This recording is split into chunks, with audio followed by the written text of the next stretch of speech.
Hello everyone, welcome to our YouTube channel, The Study Hub. So today we are going to discuss about some MCQs for NEET Biology. So हम start करते हैं सबसे पहले the living world से। The living world में सबसे पहले हम MCQs करेंगे। इसके लिए आपको सबसे पहले अपनी NCERT को पढ़ना है, ज़रूरी है। NCERT पढ़ के, क्योंकि नीट NTA और भोपी वालों ने जो है पैटर्न रखा है NCERT बेस ही सारा, तो NCERT पढ़नी ज़रूरी है। अभी टाइम बहुत कम है, कि नहीं तो पूरी हम NCERT कवर कराते, लेकिन हम सिर्फ MCQs करा रहे हैं, 100 MCQs पर चैप्टर। तो स्टार्ट करते हैं क्वेश्चन नंबर 1 से। लिविंग वर्ल्ड का क्वेश्चन नंबर 1 है, which of the following are a unique feature of living organism. कौन से यूनिक फीचर हैं लिविंग ऑर्गेनिज्म के जिससे वो डिफाइन हो, डिटरमाइन हो कि ये लिविंग ऑर्गेनिज्म है। ए पार्ट हमारे पास है growth and reproduction. Growth and reproduction, हाँ, ग्रोथ भी होती है और प्रोडक्शन जो है, रिप्रोडक्शन भी लिविंग ऑर्गेनिज्म में ही होती है। तो that means growth and production जो है वो यूनिक फीचर्स हैं लिविंग ऑर्गेनिज्म के। अगर हम ऑप्शन नंबर बी की बात करें, production ability of sense environment, reproduction और एबिलिटी ऑफ सेंस एनवायरनमेंट, वो भी जो है प्रोडक्शन भी लिविंग ऑर्गेनिज्म ही करते हैं। और सेंस ऑफ इन्वायरमेंट को सेंस करना, that is also the unique features of living organism. C जो है मेटाबॉलिज्म एंड इंटरेक्शन। मेटाबॉलिज्म जो है वो भी जितनी भी रिएक्शन हमारे अंदर हो रही हैं, तो वो तो लिविंग ऑर्गेनिज्म के अंदर ही रिएक्शन हो रही हैं। एंड इंटरेक्शन भी जो है लिविंग ऑर्गेनिज्म करते हैं। दैट मीन्स सी पार्ट भी सही है। तो D all of the above, इसका जो सही आंसर है वो जो है वो डी पार्ट है, ऑल ऑफ दी अबव। तो क्वेश्चन नंबर 1 का डी पार्ट ठीक। दूसरा question, cell division occur dash dash in plant and dash dash in animal. Cell division जो है वो होती है कंटिन्यूसली इन प्लांट, हाँ, प्लांट में तो कंटिन्यूसली होती है। And up to certain age in animal, up to certain age in animal. Option number A इसमें करेक्ट मुझे लग रहा है। अभी बाकी ऑप्शन देखते हैं। Only up to certain age, plant की up to certain age, and continuously नहीं। कंटिन्यूसली एनिमल में तो कंटिन्यूसली होती नहीं है। कंटिन्यूसली इन प्लांट ठीक है, एंड नेवर इन एनिमल ये भी गलत है। Once in plant twice in animal ये भी गलत है। That means option number A जो है इसका हमारे पास करेक्ट है। उसके बाद हम क्वेश्चन नंबर 3 की बात करेंगे। In unicellular organism with respect to growth and reproduction following can be true. Unicellular organism में ग्रोथ और production, with respect to growth and production following इसमें से क्या सही है। Growth and production are inclusive events, सही है। ग्रोथ एंड प्रोडक्शन जो इंक्लूसिव इवेंट्स हैं जो है यूनिसेलुलर ऑर्गेनिज्म के लिए। Unicellular organism grow by cell division, unicellular organism cell division से ही ग्रो करते हैं। इसमें हमारे पास एग्जांपल अगर हम देंगे तो एमीबा हमारे पास एग्जांपल है, यूनिसेलुलर एल्गी हमारे पास एग्जांपल है। दैट मीन्स कि ऑप्शन नंबर 1 और 2 जो है सही है। बोथ आर एक्सक्लूसिव नहीं, बोथ एक्सक्लूसिव नहीं है, यूनिसेलुलर एक्सक्लूसिव नहीं होते हैं। तो यूनिसेलुलर ऑर्गेनिज्म प्रोडक्शन और growth and production exclusive higher plant के लिए हैं, तो दैट मीन्स इनकरेक्ट है। तो बोथ हैं, ओनली 1 इज़ करेक्ट गलत है, ओनली 2 इज़ करेक्ट गलत है, both 1 and 2 are correct yes दोनों सही है, ओनली 3 इज़ करेक्ट।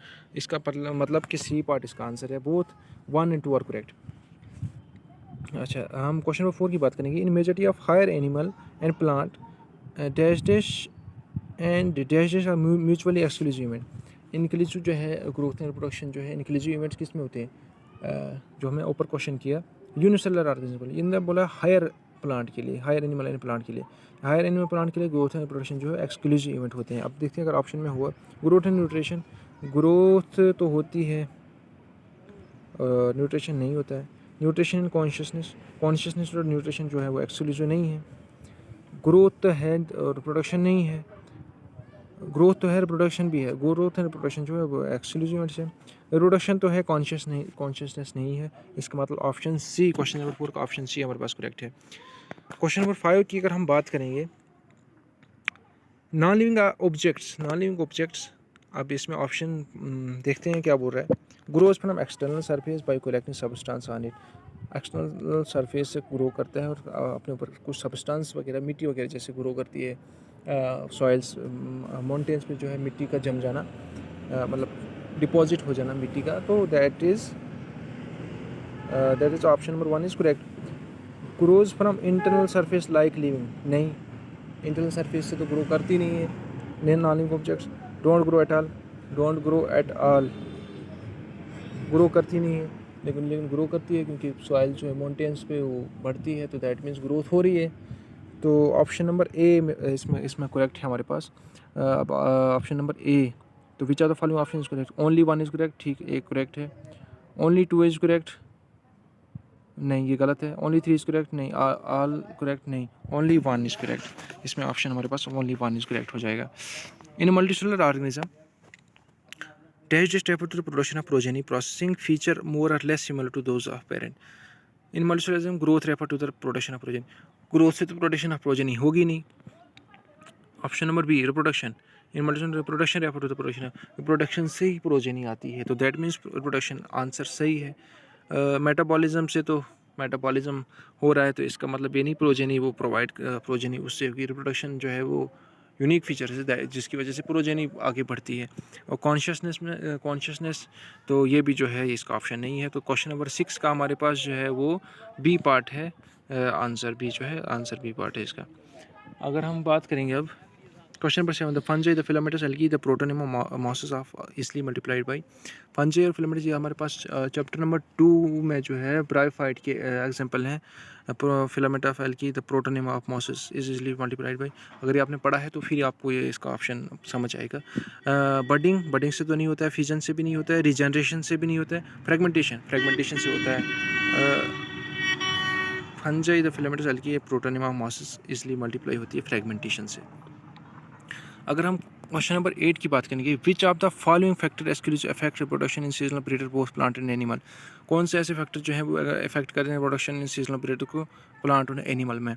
वाटर जो है वो अफेक्ट नहीं करता है बल्कि वो हेल्प करता है। टेम्परेचर से भी कोई इफेक्ट नहीं पड़ता है। आप चाहे एंटार्क्टिका में हो या कहीं भी सहारा डेजर्ट में हो या कहीं पे भी हो, रिप्रोडक्शन तो होती है। टेम्परेचर का तो कोई इफेक्ट नहीं होता है। फोटो पीरियड अफेक्ट कर सकता है, लाइट का कम ज़्यादा होना। तो दैट मीन्स कि जो इनको प्लांट जो है वो सिंथेसिस करते हैं या एनिमल भी तो पड़ता है। अच्छा, उसके बाद अगर हम बात करेंगे photo period all of the above, तो इसमें फोटो पीरियड एक क्वेश्चन नंबर 8 का सी पार्ट फोटो पीरियड हमारे पास इसकी एग्जांपल आएगी।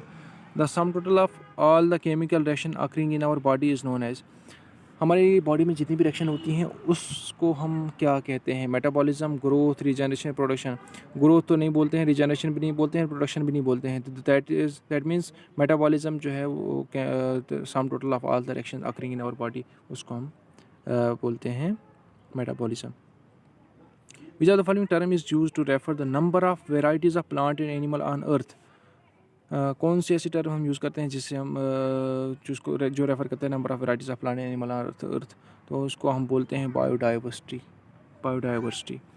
ICPN 11 का हमारे पास है। ICPN स्टैंड क्या करती है? International code for botanical nomenclature, yes ये तो सही है। International code for botanical nomenclature ये ठीक है। इंटरनेशनल कांग्रेस की तो बात ही नहीं हो रही है nomenclature. Indian code of botanical, Indian तो नहीं है। इंडियन होता तो फिर ये नाम ही नहीं आया होता ICBN, फिर तो इसको किस हिंदी नाम रखा होता है।